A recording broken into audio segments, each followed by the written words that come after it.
God damn, Shizuka Cam just caught one of the best shots of the entire series. Like, that's a wrap. Let's just close it off there. That's the season finale right there. That girl just caught... Mei wasn't even on my radar before. Like, Mei was, like, literally in the list of all the characters, like, way down here, but right there. Damn, girl, what you wearing? Jeez, what you wearing? Oh, that was great. Just, like, she just lifts it up there, catches Mei, and then goes... The little glance up, and then suddenly, like, this moment of, like, embarrassment of, like, oh, what did I just do? Shizuka just realized at that moment, oh, this is what I just did. And Mei's just like, no, it's okay.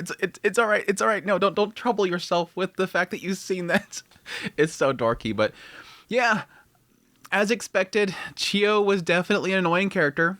I'm just hoping, I mean, the second half of this episode was really a sign of, like, this is where she's going to, like, fit into the group. Like, it's not going to be that all the time. They typically do that with all the characters. When they have their little, you know, introduction to the group, they just start going crazy with the joke.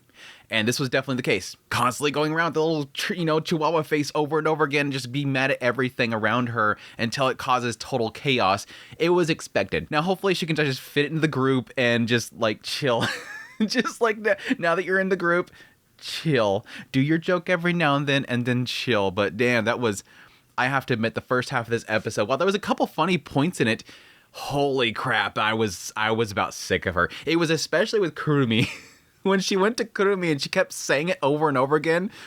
And the joke was that she was, you know, eventually building into Kurumi's mind that she would suddenly think of a wiener, think of a hot dog, but it's still like, God damn, please stop. Make this entire segment end.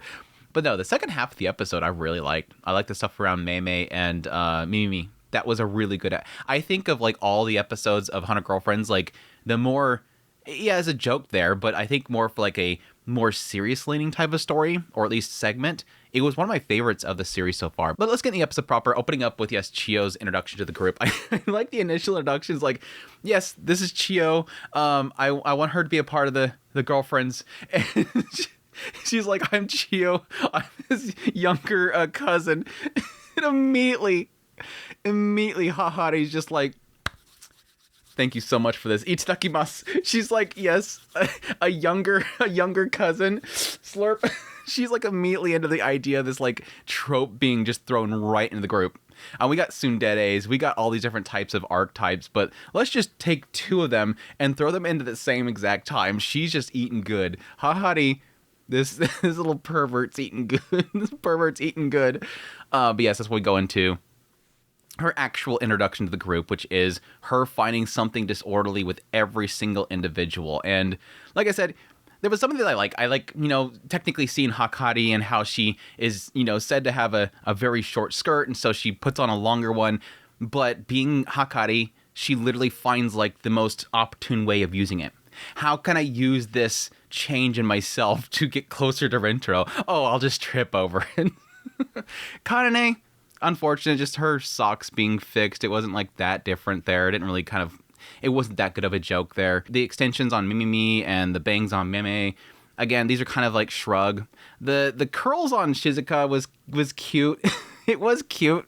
And the idea that she's so disorderly and it's like creating order in her curls and how she's trying to keep it orderly, but it keeps just springing out because that's my hairstyle. I can't not, it won't do that. It has to foof. You can't defoof the Shizuka. She will always be foof. The whole nano food thing, that was the kind of the funniest part about this whole thing. And it does it again with Mei. It's like this joke idea that Chiyo has like this arsenal of like information. Like she's this like, you know, disciplinary committee member that like has all the dirt on everybody. So when it comes to like Nano and her firing back on the idea that, you know, I've eaten enough food and respect to the dead or whatever, she's like, I don't believe in the heavens. I think that's what it's implying there. And then suddenly Chiyo's like, but look at this scene where Rentaro experienced being pulled away by actual angels. And suddenly Nano's like, it's like suddenly we have actual footage of an angel that has been present in this group. And for some reason, Chiyo, again, has episodes of this show. And that's the same with like Mei. Mei's going to go leave and he's like, wait, Mei has something wrong with her that you would have to correct? Yeah, she's driving while not looking. Look at this episode of One of Girlfriends. Again, she's got like this arsenal of like evidence with episodes of the actual series, but yeah. Eventually leading to, I don't know what Ika was doing. Like, Ika was, I don't know exactly what she was doing. I forget. It's just like suddenly just turns to Hahari and says, beat me with a bat. And it's actually, they play a game, a rock, paper, scissors game, but it's like she's always going to lose because she's holding the bat. And it just turns into Hahari not wanting to discipline her, but just to smack her butt. And she just starts pounding on it like a freaking rhythm game. It was so stupid. The screaming. Of course, Ria Takahashi, her stinking voice coming through there just makes it 100 times funnier, but just like this rhythm game of beating on her butt. Like, the studio had way too much fun with this episode, I swear. Like, despite the fact that early in the episode, having that little moment where the production committee is like freaking out over the BPO, like approving of this broadcast, and the fact that the previous episode has been broadcast, so it's perfectly fine, but they might still have this ethics committee on them. But they're right here having bongos played on this girl's ass. This mother of Hakari is drumming on the ass of her classmate, of her child's classmate. Like, this is anime. Please, anime, never change. Please, anime, never change. This is the... Anyways. Eventually, yes, she calls Rintaro a 12-timer before realizing that she's not creating order, she's causing chaos. And everything's on fire. It's totally like the whole shot of the person walking in the office with the food, and then everybody's just like flames and everything. Yeah, and then eventually Mimi knocks the glasses off of her, anxiety floods in. I love how like everybody quickly just shifts. Like, Rintaro especially, like, right off the bat, like, he just immediately just goes, oh, there is a problem, grabs it. He is similar to a lot of other situations with Rintaro, like Shizuka, with the whole, like, one of the literally the best episode of the entire series, which was the zombie episode, the kiss zombie episode. The moment that Shizuka falls over, he immediately runs over to her side. She's supposed to be the zombie that's going to infect him, but he just can't help but, like, drop what you're doing and go to Shizuka. Shizuka's in trouble. This is the same situation here. Chaos is unfolding, but the moment the glasses hit, his brain says, I have to fix the situation. He's such a good boy. Rento is such a good boy. He's such a good boy. Immediately gets up, goes over there, tells everybody what's going on. Like, she has anxiety whenever she loses her glasses, so everybody knows. And everybody just kind of swarms in. I love it. She's like, I didn't create chaos. They're all perfectly fine. And again, this gets into that whole, like, there's like a two-part of this, I think, because one element is the obvious one that she literally vocalized the idea that these people aren't disorderly. These people are perfectly fine. And again, having Hakari kind of express that through the idea of like, look, I'm going to kiss him. That's normally not right? But you're okay with it because this is what makes us happy. It's disorderly in most people's eyes, but this is what makes us happy. Accept us for our harem. But I think there's also an element here of like seeing there's individuals around her that aren't disorderly. They are people that she can sort of rely on. The biggest problem that Shio has is that she doesn't rely on other people. She's thinking that she has to handle everything herself. And there's an expectation that she does things. But yeah, a really, really cute little moment there of realizing that they're all good people. And they're all people that, you know, you can rely on, that I'm pointing out your flaws, but you're perfectly fine. I'm the one out of line. It was cute. It was cute. And then she wants a kiss too. She wants a kiss. I'm surprised nobody pointed out anything. Because she asked for a kiss, and he goes over there and kisses her, and I was like, I was half expecting somebody to say, yeah, we're definitely in trouble. If we're not in trouble yet by the ethics committee, we are now officially in trouble because we legit just had Rento kiss Chio. Like, it's not just like, I love you, let's go out together, and they're like, again, cousins. This was the point where it was legit. We just had it. We just swapped spit. We just swapped spit. Hey, it's still airing. It's still airing, right? I love the fact it cuts over and they're all like, to be honest, we are technically a mess. Yes, she is technically right. And Hakari's like, I just bulldozed for her to accept our feelings or whatever. It was great. But yes, it cuts over to the second half of the episode, which I loved. I love Mimi and Mime. I think they're so good together. It's just like Nano and Shizuka. I love like these little pairings they do. This is what I was saying in season 2. When season 2 came around, I started to feel the too many character syndrome. The too many character syndrome is something that I think a lot of series have lost, or at least gotten away from. It used to be a long time ago, harems used to have lots of characters, and there was a problem with too many character syndrome where they all have to have some sort of say in the situation. Day Live is a prime example. One of my biggest problems with Day Live is that they have a problem with too many character syndrome. Something happens, and then it has to cut over to the group, and each person has to say one line in response to something. And I was feeling that with season 2. The one thing that I was saying that they could get around this with, and they were doing a couple times, was pair off to other characters. Get away from the group every now and then and have these individuals interact with each other alone. And they were doing that with like Nano and Shizuka. They would like just pair them off together and do something together. And this is where I like this episode, or at least little segment right here. A lot of the focus is with Meme and Mimimi together.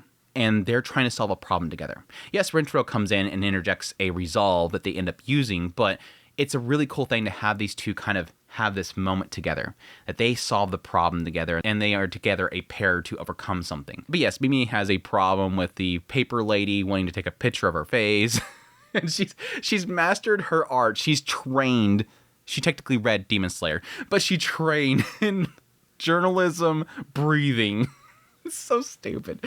Oh, that was like the most corniest thing I've ever seen. Just like just breathing and just like taking this shot. And she gets a really good shot of Meme. And then yes, Rintaro proceeds to go out and collect all 299 of the other papers so that nobody sees this thing.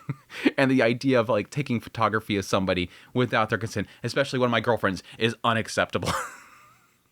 He was so pissed. Rintaro, my boy, was so pissed. He's like, I'm going to go out there and I'm going to go to war with these people for taking pictures of Meme. It was so good. It was so good. But yes, all leads into Meme realizing, no, I got to handle this myself. I want to train myself just like she did. I want to train myself to get better at my replacement techniques or whatever. So it goes in this whole training montage, which, yes, starts with her getting in an outfit, a bunny outfit. Chef kiss, my girl. My girl, damn, where are you hiding at? Holy crap. That was, yes, that was a very incredible outfit. She pulls it off. She definitely pulls it off. Holy crap, dude. Yeah, that was a scene. Like I said, I love the whole bits where they're just hiding in different locations, especially, yes, Shizuka finding her underneath Mei's skirt. And again, lifting that up before realizing what she's literally looking straight up at. And then Mei like freaking out about it. I love the reaction afterwards. So freaking cute. But yeah, after that, having Hahari doing the same thing, taking the opportunity to get underneath the skirts of the others. I mean, technically it was just Kusuri's like lab coat, but still like the same idea. They're like just an excuse to get underneath the other girls' skirts. Again, I like how it concludes, having Mimi kind of step up and help resolve the issue. It kind of giving her a little bit of confidence in herself. This idea of like, look at what I'm wearing. I'm wearing your outfit.